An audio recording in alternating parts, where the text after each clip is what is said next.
if I go and play in any place and the sound is really great and there's like people who show up, I'm pretty happy. I feel like that's like enough for me.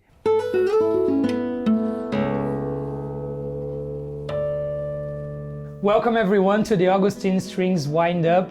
This is a series of interviews/conversations where we talk while changing the guitar strings.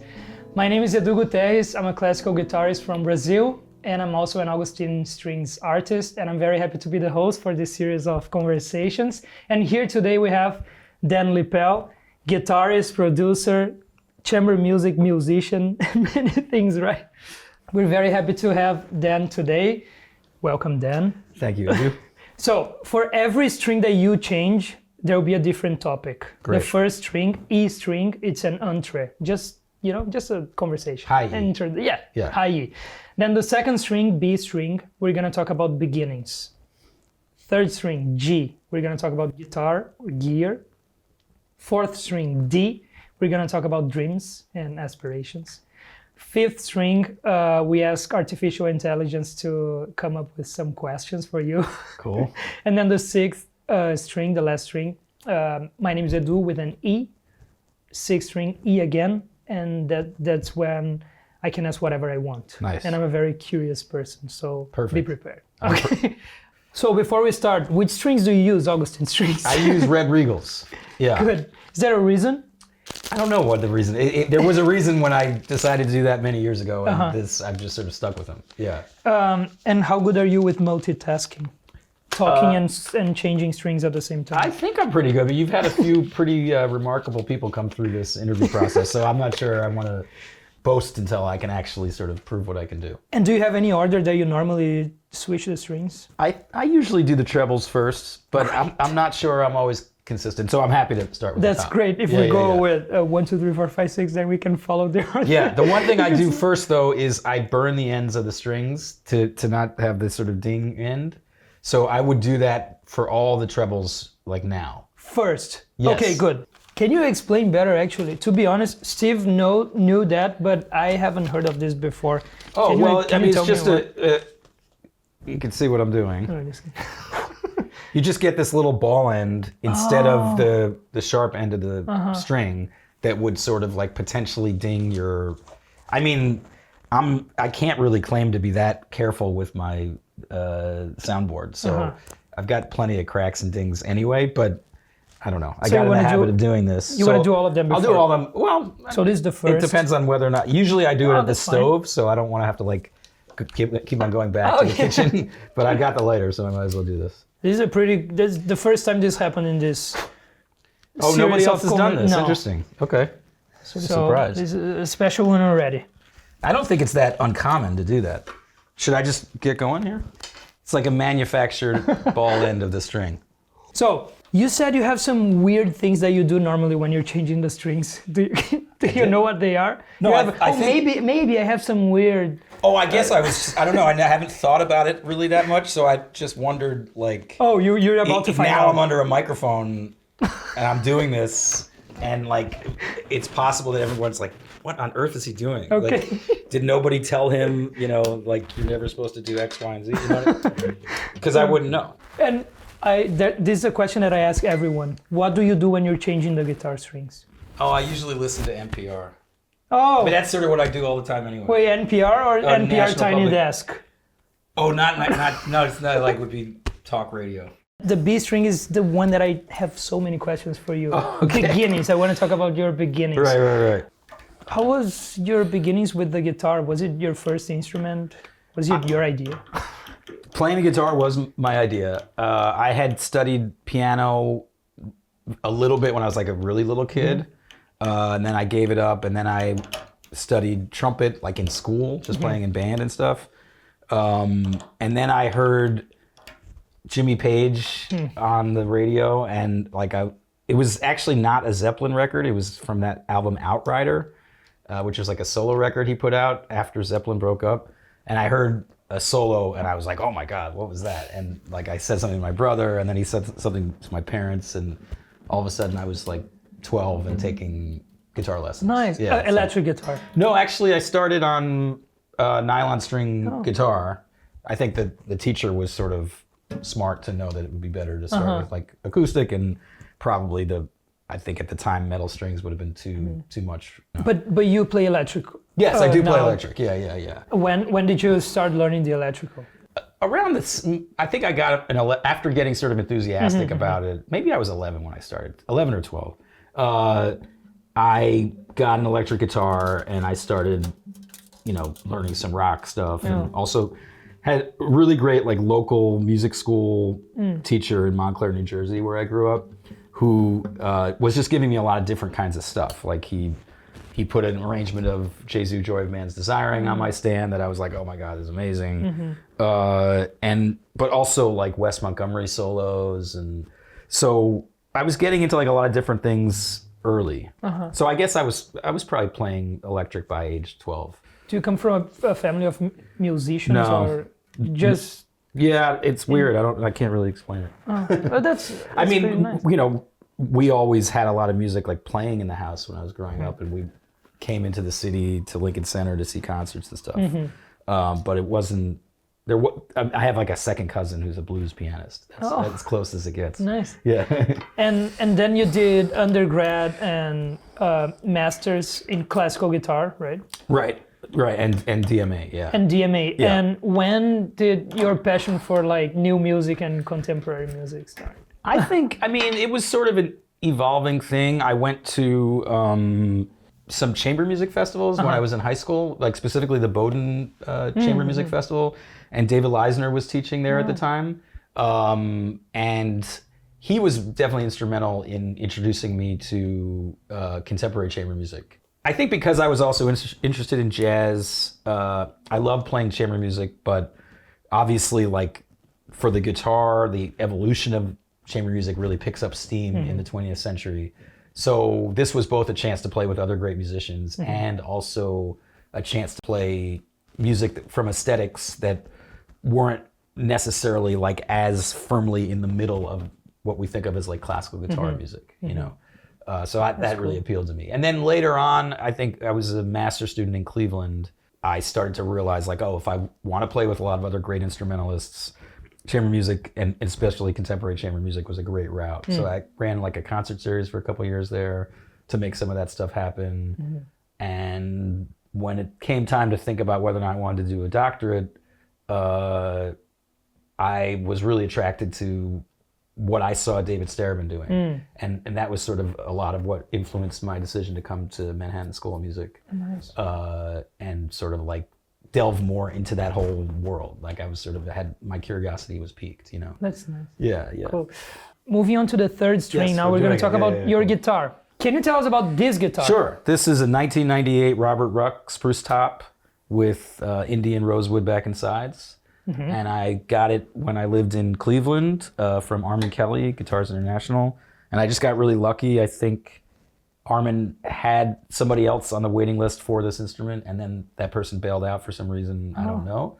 And he called me up right away. He said, you need to come over and try this guitar.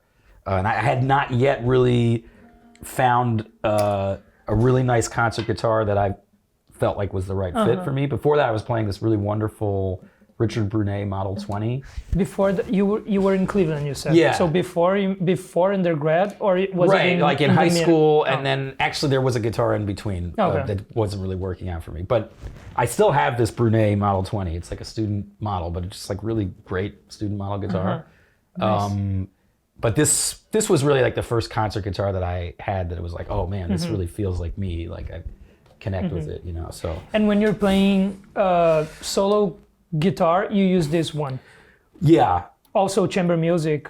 Pretty much. I mean, I guess there are some instances. The other guitar that I think you want to ask about is a special case. But yeah, like concert performance, chamber music or solo, I would use this, unless maybe in like a rare case. Can we talk about that other guitar? Yes. So the other I saw a video of you were playing Bach on that guitar. Yeah.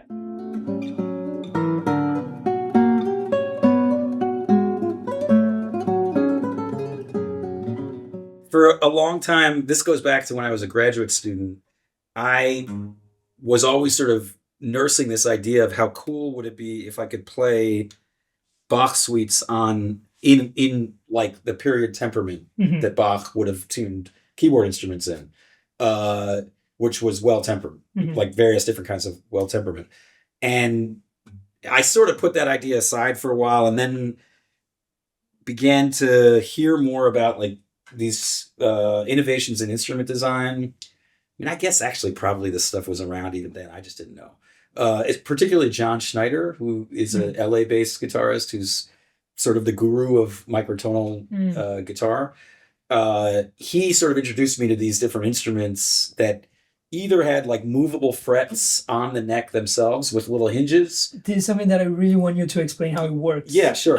So, the guitar that I ended up buying is made by Michael Kaderka's company, Microtone Guitars, and that involves like replaceable fretboards. So you sort of they are affixed with magnets, and if I had it, I could show you, but you basically just nudge it out, and you take the fretboard out, and you could put another one in, and they all have different fretting systems that can be either different early period temperaments. Like I have one that's Werkmeister 3, or I recorded that album that you saw the clip from in Kernberger 2, or I have like a quarter comma mean tone, which is more of like a Renaissance tuning, or a Rameau temperament ordinaire. These are all different like adjustments that address the comma in the overtone series and allow you to play in different keys, right?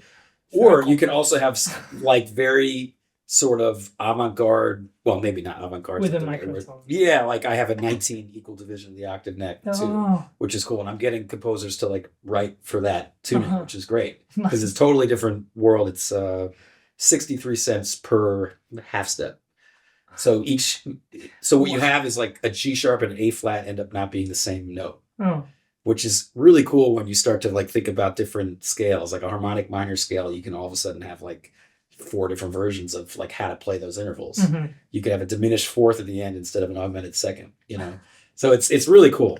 But John Schneider's guitar that I recorded that album on for his label, Microfest Records, that one works slightly differently. Instead of a whole neck that gets swapped out, you have hinges on every single fret at every string. Okay, you can. So it takes longer to adjust, but it means you don't have to like carry a bunch of necks around with you. So you don't have it today with you. You have this one, but you have videos that I watched them and they're super cool. If you check out on YouTube, Vieaux playing with that guitar, that's very cool. Yeah, all the frets are like. It's surprisingly not as disorienting as you would think. I think especially when you're talking about like playing a well-tempered. Because the adjustments aren't huge. When you start to get into like the quarter comma neck, then you'll notice that, I'm landing, a little bit too far up on this fret and I have to adjust a little bit. And then obviously like the different equal division of the octave necks, that's a whole different world. Like 19 or 24 is really hard to play on because it's like small. When you make a shift, you're like, So that's been cool, but just like anything else, you get used to it once you start to do it more, Moving on to the D string now. Do you have or did you have like a dream guitar?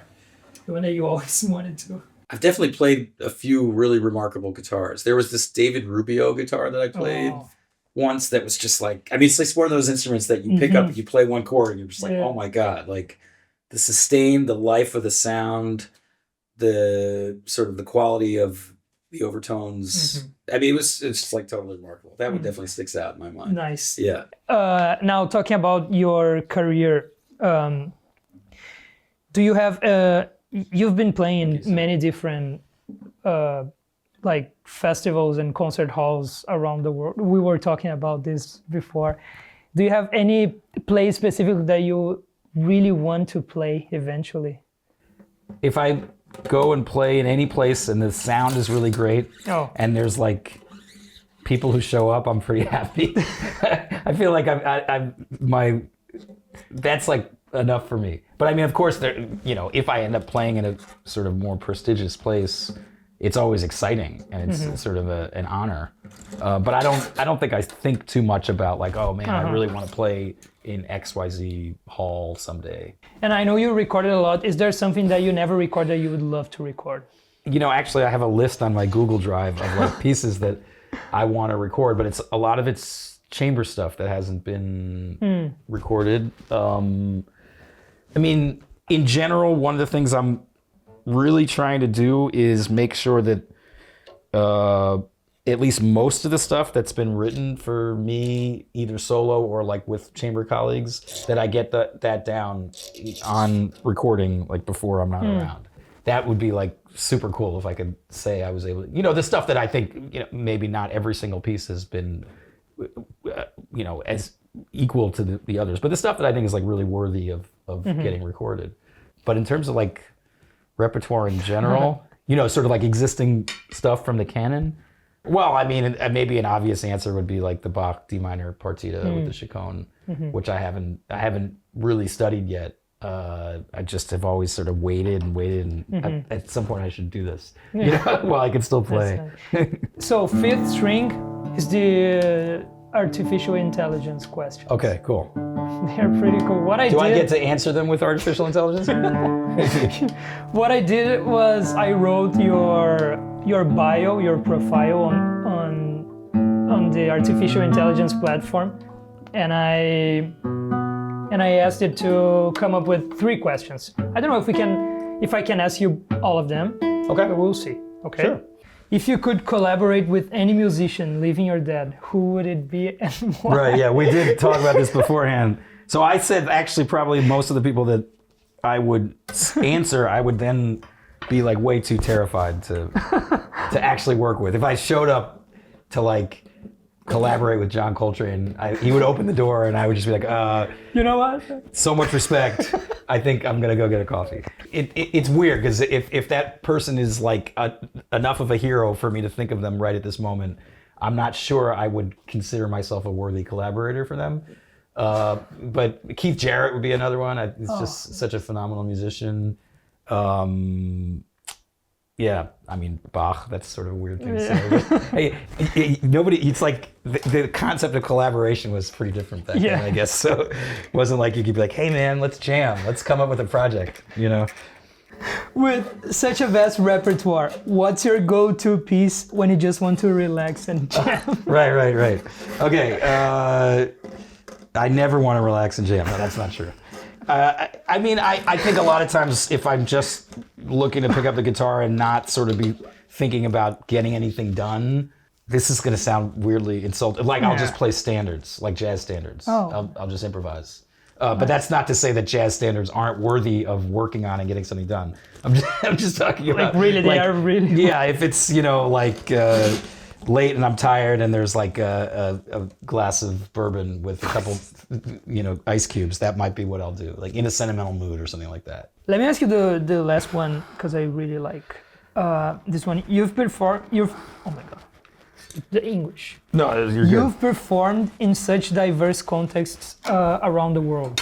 What's the most unexpected or memorable moment you've experienced on stage? When you mentioned this before, I don't know that I mean, I've broken strings on stage before. That's never fun, but I don't know that that's that unique. I mean, I thought you were going to say when I played in Brazil, it was such a great experience. Yeah. I thought you meant something weird or funny. I was on a tour with the International Contemporary Ensemble, which is a new music chamber ensemble that I'm a member of, in Brazil. Nice. We did some things in Rio and Sao Paulo, and then we went up to the Amazon and did some concerts in Manaus. And Manaus is this amazing city that like was built by the river. By the Amazon River. It was built on rubber money, right? Is that correct? Yeah. And there's an opera house that's sort of famous because it's in that movie Fitzgeraldo, is that right? And so we had this concert, like this daytime concert, instrumental music with electronics in the Manaus Opera House. And I played Mario Davidovsky's Synchronisms No. 10. But it open to the public, which was awesome. But, you know, for whatever reason, like that particular day, who came to that concert, it was like all families with little kids. The place was totally packed, the Manaus Opera House. And here I am sitting like they're playing, they got the sound all right. We did like a sound check. And then these kids were just like running all over the hall screaming. And I'm like playing this, whatever, this pristine piece by this amazing composer.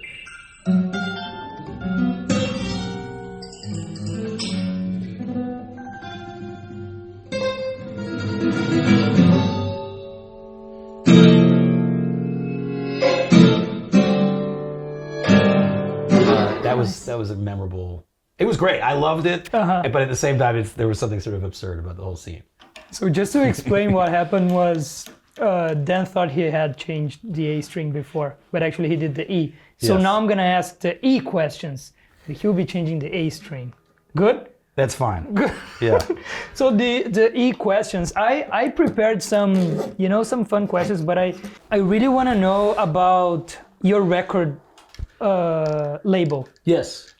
Basically, I started getting interested in recording while I was sort of finishing my doctoral degree, I think, more or less.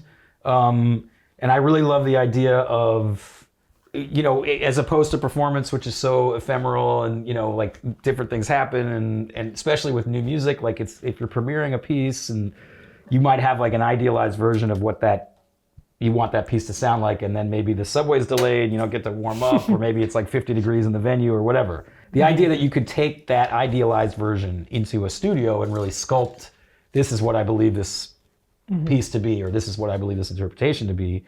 And that also does a service, especially for otherwise unrecorded works. So now there's a real document of this piece. And then other players can take it up and decide to do something different with it or bring their own artistry to it. That really appealed to me. So it all started from that, and I worked with particularly two colleagues of mine, composer Peter Gilbert and Ryan Strieber, who was getting very into engineering at the time, to start both recording repertoire, I had an earlier Bach record as well, but also particularly to use that type of process to record new works that were being written for me, and then chamber stuff with colleagues, and then some of those colleagues were interested in recording their own albums, and that's when the label sort of expanded. It's called New Focus Recordings, to release stuff that wasn't necessarily just my own projects. And so then I had to sort of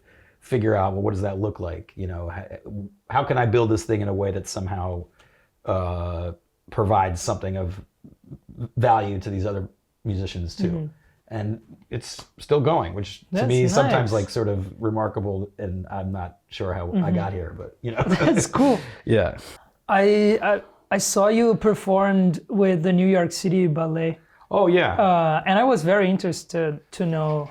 Yeah, that was a really interesting piece. It's by composer Du Yun, who's had a really successful career doing a lot of different kinds of stuff, a lot of multimedia stuff, some orchestral music. And she had written this work called Air Glow, which had many different versions. I think the original version was for 5 trumpets and electronics, laptop. And then that same group that I went to Brazil with, the International Contemporary Ensemble, we did a version of that piece at Le Poisson Rouge where we added guitar. And then I think there was another version, and then we ended up recording the piece. And in the process of recording it, Du Yun decided that she wanted me to improvise the electric guitar part sort of over the top of what the trumpets were doing. So I actually, in the recording session, sat in the booth instead of out with the ensemble, and was sort of just trying a bunch of different things. And we ended up in the studio process later editing together this pretty cool track. That was this sort of hybrid collaborative way of working, right? It's cool. The only reason I'm mentioning all this is because it got very interesting when the New York City Ballet decided to choreograph this piece. They used the recording instead of a version of the piece that was from the score. So then we got the score in an email. I got hired to play this piece, and I wrote to the conductor, Jim Baker. I said, well, Jim, I don't know what we're going to do because I just made that up in the studio. It's not written. I could try to transcribe it, but it's not going to have the same energy. It's going to be a little weird. And there was moments that were sort of more time was taken in the studio version that the dancers had learned to dance to. When the dancer learns to dance to a track, that might mean that it has something to do with how long they're in the air, or has something to do with like somebody catching them. So the solution was that we played a version where I had the written out guitar part, but then they used the stems from the recording session of me playing the improvised stuff and put those in the house. So it was like both of us were playing, me and me. But because the timings weren't exactly right, then the conductor had to create this like variable click track that he was listening to while he was conducting. And then we followed his conducting that was sort of like that would sometimes have these like weird fermatas. Wow. But it actually all really worked out well. The dancers didn't even really notice that anything was different. They heard what they needed to hear. And then we were able to follow the sort of conducted version of this live manifestation of a recording. So it was pretty neat. But it was a like, I got a kick out of like being in the pit, but then hearing myself out in the space, And it's such a beautiful hall. Oh yeah, it's amazing. Yeah, it was really great to do it. Unfortunately, I never saw the choreography, but I heard it was awesome. You were down there. Yeah, I was down there. You can't really, like. You have all the strings? I do. I mean, usually now I would like stretch for 10 minutes, but I think we got to probably wrap it up. But that was amazing. Really, thank you. Oh, thank you so much. It was such a pleasure, and thanks for the strings. Yeah, and I want to thank everyone for watching this episode. I hope you had as much fun as we did. I think you did. I did. I had a lot of fun. Absolutely. And stay in the loop for the next episodes. And again, follow the Augustine. Follow Dan. Sure. On Instagram. Why not? I have a YouTube channel. YouTube. A fledgling one, but yeah.